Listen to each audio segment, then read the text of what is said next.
పంచాంగం శ్రవణం చేసిన పెద్దలు కూడా చెప్పడం జరిగింది. ప్రదేశ్ కాంగ్రెస్ కమిటీ అధ్యక్షులు పొన్నాల లక్ష్మయ్య గారు,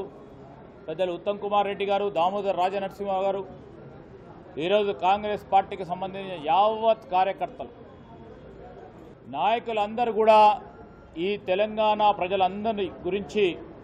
మంచి కోరుతా ఉన్న తరుణంలో తప్పకుండా రాబోయే ఎన్నికల్లో, ఇప్పుడు జరుగుతూ ఉన్న ఎన్నికల్లో, ఈ జయనామ సంవత్సరంలో తప్పకుండా కాంగ్రెస్ పార్టీకి జయం కలుగుతుందని పూర్తి స్థాయిలో నమ్మకంతో ఉన్నాం. బీజేపీ పార్టీ తెలంగాణ రాకూడదు, కాంగ్రెస్ పార్టీ ప్రవేశపెట్టిన బిల్లును ఏదో విధంగా ఓడియాలని ఆలోచన చేసిన బీజేపీ పార్టీతో